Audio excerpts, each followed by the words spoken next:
بسم اللہ الرحمن الرحیم۔ جناب، آج ارطغرل الغازی صاحب کے ایک اور سپاہی ارحان کا واقعہ آپ کے پیش نظر کر رہا ہوں۔ ارحان ابھی ایک نوجوان سپاہی ہے۔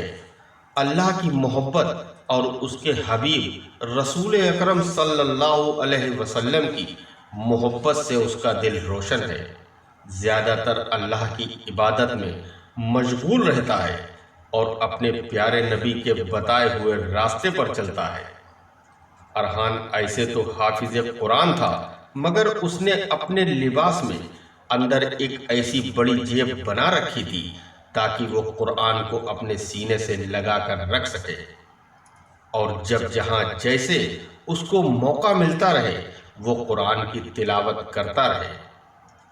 اسی قبیلے کے 4 سپاہی جو کہ ارحان سے بہت زیادہ جلتے تھے، وہ کسی نہ کسی الزام میں ارحان کو پھنسانا چاہتے تھے، مگر کبھی کامیاب نہ ہو پاتے، کیونکہ ارحان ارطغرل صاحب کی طرح ایک بہادر سپاہی تھا۔ ایک بار ہوا یوں کہ قبیلے کے بہت سے جانور اچانک مرنے لگے۔ ان جانوروں کے مرنے سے قبیلے کو بہت نقصان پہنچا۔ اس بات کی چھان بین کی جانے لگی کہ جانور آخر مر کیوں رہے ہیں۔ تب ان 4 سپاہیوں کو موقع مل گیا اور انہوں نے ارحان کے اوپر الزام لگا دیا کہ ہم لوگوں نے ارحان کو ان جانوروں کو کچھ کھلاتے ہوئے دیکھا ہے۔ اس بات سے پورا قبیلہ ناراض ہو گیا اور ہر شخص ارحان کو مار دینا چاہتا تھا۔ ان 4 سپاہیوں نے ارحان کو گرفتار کر لیا، اس کے دونوں ہاتھوں کو باندھ کر اس کو مارنا شروع کر دیا۔ سارا قبیلہ اکٹھا ہو گیا اور ارطغرل صاحب بھی آ گئے، اور ارحان سے پوچھا گیا کہ آخر تم نے ایسا کیوں کیا؟ وہ اپنے کو بے گناہ بتاتا رہا۔ ان 4 سپاہیوں نے ارحان کو مار مار کر بہت زخمی کر دیا تھا۔ ارطغرل صاحب نے دوسرے 2 سپاہیوں کو بلایا اور ان سے ارحان کو قید خانے میں ڈالنے کو کہا، اور تاکید کی کہ قید خانے کے اندر اس کے دونوں ہاتھ کھول دیے جائیں، اور قبیلے والوں کو کہا اس کا فیصلہ جمعے کے دن نماز کے بعد کیا جائے گا۔ ارحان کے 2 جگری دوست بھی ہیں جو کہ اسی کی طرح سپاہی ہیں۔ ارحان سے ساری بات پوچھتے ہیں اور ان کو بتاتا ہے کہ میں بے قصور ہوں، مجھے کچھ نہیں پتا کہ جانور کیسے مر رہے ہیں۔ پھر وہ ارحان کے زخموں پر دوا لگاتے ہیں اور کچھ کھانے کو دے کر چلے جاتے ہیں۔ ارحان نماز ادا کرنے کے بعد اپنے اللہ سے دعا کرتا ہے، یا اللہ، تو جانتا ہے کہ ہم بے قصور ہیں، مگر ہمارے پاس اس کا کوئی ثبوت نہیں ہے۔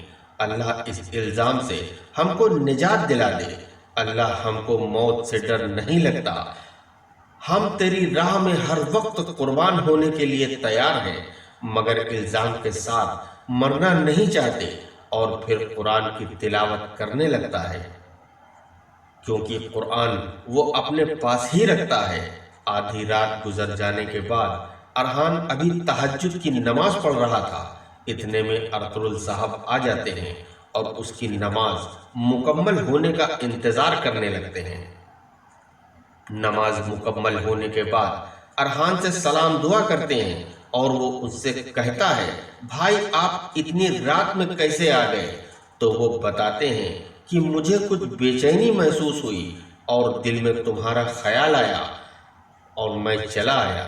اس کے پاس بیٹھ کر اطمینان سے پوری بات سن کر وہ کہتے ہیں، ہم یہ بھی دیکھنے آئے تھے کہ جس مقصد سے تمہارے ہاتھ کھلوائے تھے کہیں اس مقصد میں کوتاہی تو نہیں ہوئی۔ ارطغرل صاحب بہت ذہین انسان ہیں، وہ جانتے تھے کہ قید خانے میں بھی ارحان اللہ کی عبادت ضرور کرے گا، اسی لیے اس کے ہاتھ کھلوا دیے تھے۔ وہ اس کے سر پر ہاتھ رکھ کر چلے جاتے ہیں۔ ارطغرل صاحب کو پتا ہے کہ ارحان کی بے گناہی کا ثبوت قبیلے کے باہر سے ہی مل سکتا ہے، اسی لیے وہ فجر سے پہلے اپنے خاص 4 سپاہیوں کو قبیلے کے باہر روانہ کرتے ہیں اور ان سے کہتے ہیں کہ ہر حال میں تم کو اس کی بے گناہی کا ثبوت لے کر آنا ہے، اور جب تم آنا اگر اس کی بے گناہی کا ثبوت تم کو مل جائے تو ہاتھ میں ہرا جھنڈا لینا، ورنہ خالی ہاتھ آنا۔ ادھر صبح جرگے کی تیاری ہو جاتی ہے اور سارے سردار پہنچ جاتے ہیں۔ ارحان کو جرگے میں پیش کیا جاتا ہے اور اس سے اس کی بے گناہی کا ثبوت مانگا جاتا ہے۔ وہ جو الفاظ ادا کرتا ہے وہ ارطغرل صاحب اور تمام ایمان والوں کے دل میں اتر جاتے ہیں۔ میرے پاس میری بے گناہی کا کوئی ثبوت نہیں، بے شک اللہ ہر چیز پر قادر ہے۔ اگر ہم ایمان پر قائم ہیں تو کسی حال بھی ہمارے ساتھ ناانصافی نہیں ہو سکتی۔ ہمیں اپنے اللہ پر بھروسہ ہے، وہ ہمارے ساتھ انصاف ضرور کرے گا۔ ہماری موت اگر اسی حال میں لکھی ہے تو وہ اللہ کی مرضی ہے۔ جرگے کا فیصلہ میری سر آنکھوں پر۔ پھر ان چاروں سپاہیوں کو بلایا جاتا ہے اور ان سے ارطغرل صاحب کہتے ہیں کہ سچ سچ بتاؤ تم نے کیا دیکھا۔ اگر تمہاری باتیں جھوٹی ثابت ہوئیں تو تمہاری گردنیں تمہارے دھڑ سے الگ کر دی جائیں گی، اور اس میں ذرا بھی دیر نہیں کروں گا۔ مگر وہ چاروں کمبخت سپاہی ارحان کے خلاف جھوٹی گواہی دے دیتے ہیں۔ پھر سارے سردار ارحان کی سزائے موت کے لیے ہاتھ اٹھا دیتے ہیں۔ مگر اس فیصلے سے ارطغرل صاحب کا دل بہت بے چین ہو رہا ہے۔ وہ سرداران سے کہتے ہیں کہ یہ فیصلہ غلط ہے، مگر اس کی بے گناہی کا ثبوت نہ ہونے کی وجہ سے اس کو جرگے سے باہر سزائے موت کے لیے لے جایا جاتا ہے۔ ارحان کے دونوں ہاتھ پیچھے بندھے ہوئے ہیں اور اس کو زمین پر بیٹھا دیا جاتا ہے، اور ارحان ایک بار آسمان کی طرف دیکھتا ہے اور اللہ سے بآواز بلند دعا کرتا ہے، یا اللہ، کسی کی موت کا وقت مقرر ہے۔ اللہ تو صرف جانتا ہے کہ میں بے گناہ ہوں، اور میں اپنا خون اپنے سردار کو معاف کرتا ہوں۔ ارطغرل غازی صاحب کا بڑا بیٹا، جس کے چہرے پر اداسی چھائی ہے، ارحان کی گردن کاٹنے کے لیے میان سے تلوار نکالتا ہے۔ پورے قبیلے میں آوازیں گونجنے لگتی ہیں، کاٹ دو اس کی گردن، جلدی کاٹ دو اس کی گردن، ہمیں انصاف چاہیے۔ وہ ارحان کو مارنے کے لیے تلوار اوپر کرتا ہے۔ ارحان کلمہ پڑھنا شروع کر دیتا ہے، اشہد ان لا الہ الا اللہ واشہد ان محمدً عبدہ ورسولہ۔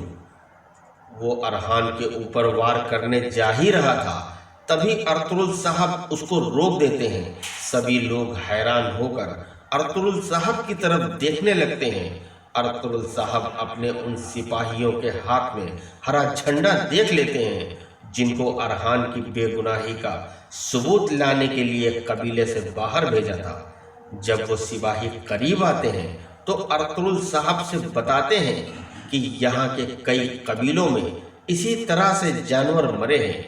قبیلے والوں سے کہتے ہیں کہ تمہارے جانوروں کو ارحان نے نہیں مارا، ایک وبا کی وجہ سے ان کی جان گئی ہے۔ یہ سن کر وہ چاروں سپاہی جنہوں نے ارحان کے خلاف جھوٹی گواہی دی تھی، قبیلے سے بھاگنے کی کوشش کرتے ہیں۔ دوسرے سپاہی ان کو پکڑ لیتے ہیں۔ پھر ارطغرل صاحب اعلان کرتے ہیں کہ جیسی سزا ارحان چاہے گا ان کو وہ سزا دی جائے گی۔ اگر وہ چاہے گا تو ان کو سزائے موت دی جائے تو سزائے موت، اور اگر چاہے گا ان کو زندان میں ڈال دیا جائے تو ان کو زندگی بھر کے لیے زندان میں ڈال دیا جائے گا۔ یہ سنتے ہی وہ چاروں سپاہی ارحان سے اپنی زندگی کی بھیک مانگتے رکھتے ہیں اور کہتے ہیں کہ ہم سے بہت بڑی غلطی ہو گئی، ہم کو معاف کر دو، ہمارے چھوٹے چھوٹے بچے ہیں۔ ارحان ان کو معاف کر دیتا ہے اور ارطغرل صاحب سے بھی ان کی معافی کے لیے کہتا ہے۔ ارطغرل صاحب ان چاروں سپاہیوں سے کہتے ہیں، دیکھو اپنے میں اور اس بہادر میں فرق کہ یہ بے گناہ ہوتے ہوئے بھی اس نے اپنی زندگی کی بھیک نہیں مانگی، اور تم گناہ گار ہو کر بھی زندگی کے لیے گڑ گڑا رہے ہو۔ ارطغرل صاحب کبھی غداروں کو معاف نہیں کرتے۔ ارحان کے کہنے پر وہ ان چاروں کی جان تو بخش دیتے ہیں، مگر اپنے قبیلے سے ہمیشہ ہمیشہ کے لیے نکال دیتے ہیں۔ بھائیوں، واقعہ پسند آیا ہو تو اس کو لائک کر کے شیئر ضرور کر دیجیے گا اور ہمارے چینل کو بھی سبسکرائب کر دیجیے گا۔ انشاءاللہ ہم ہر روز ایک نیا واقعہ لے کر آپ کی خدمت میں پیش ہوتے رہیں گے۔ آپ کی دعاؤں کا طلبگار نوید احمد۔ اللہ حافظ۔